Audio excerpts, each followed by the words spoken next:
I'm on page 418, and we're talking more about the substitution method of solving linear systems. All right, so I think you should probably take your highlighter, underline, whatever it is you do. But these are basically your steps.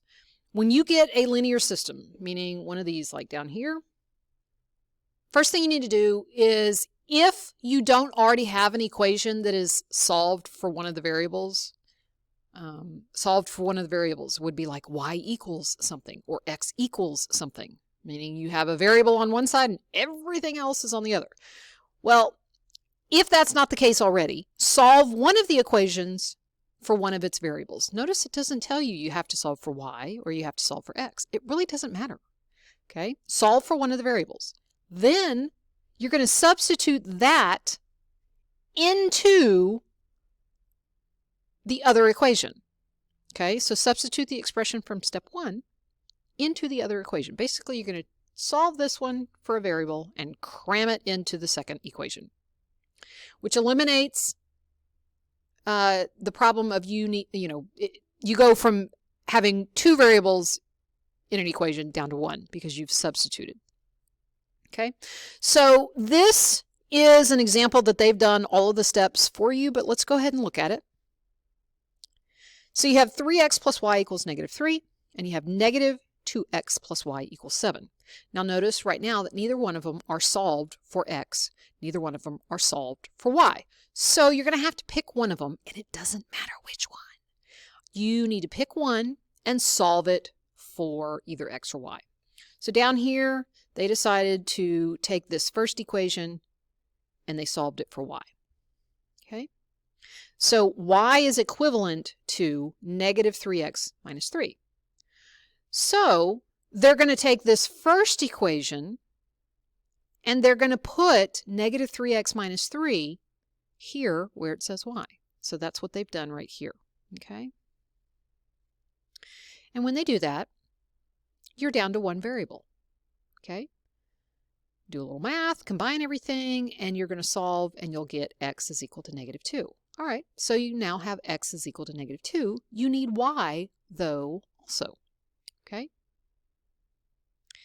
And then it says to take that, x equals -2, and substitute the value of x into one of the equations. Notice it does not tell you you have to use the first equation or you have to use the second equation. It doesn't matter which equation, okay?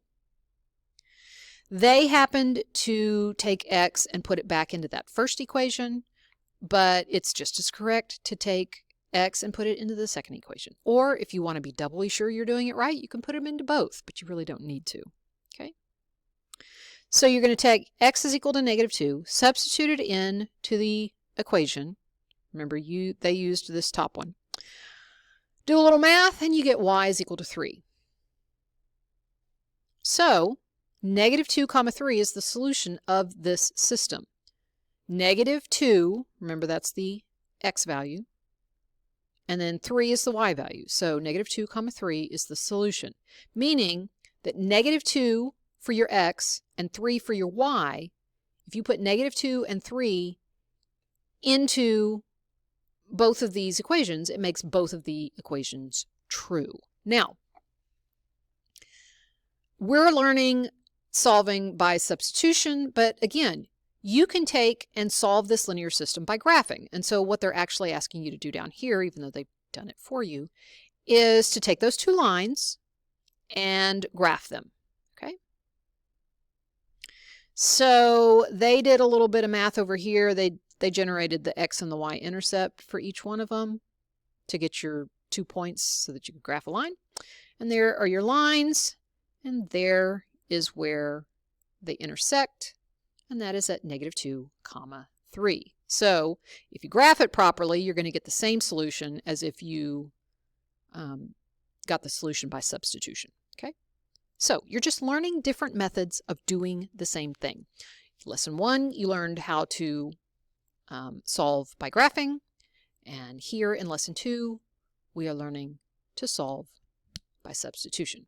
Okay, so now we have another example.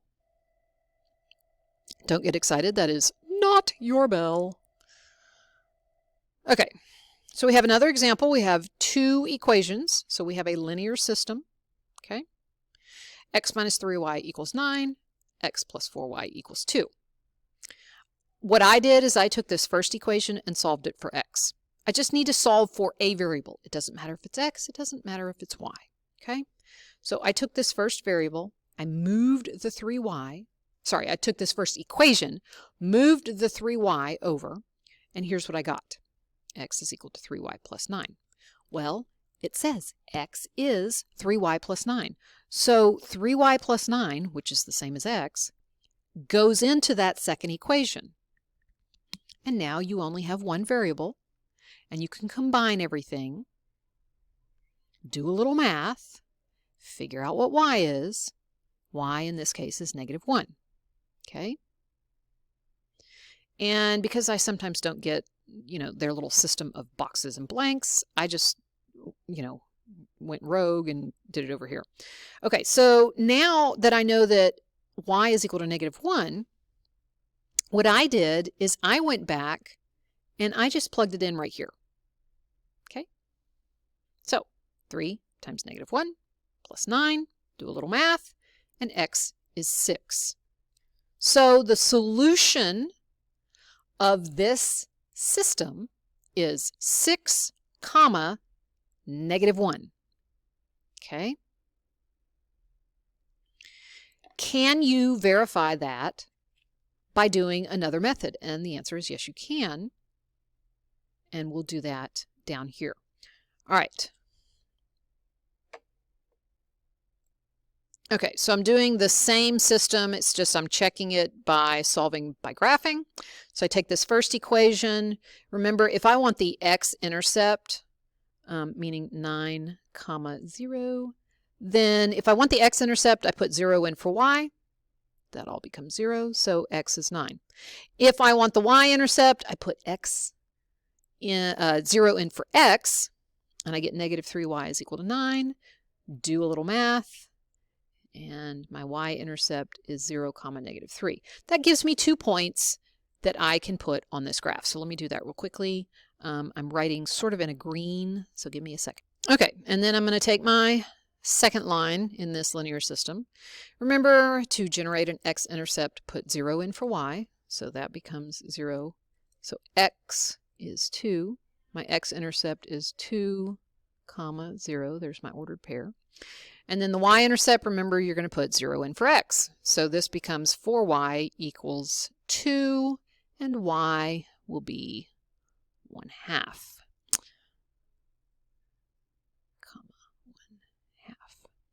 All right, and then I'm going to come over here. These are my 2 points. 2, 0, and 0, 1/2. Give me a second. Let me get my... oh, that's not even 1/2. That's going up by 2, so it's like down here. All right, hang on. Let me draw my line. Okay, so... once I've drawn that, you can see that the point of intersection is right there, and that is at 6, -1, which is the same as what I got up here when I did the substitution method. So you're doing the same thing, it's just more than one method.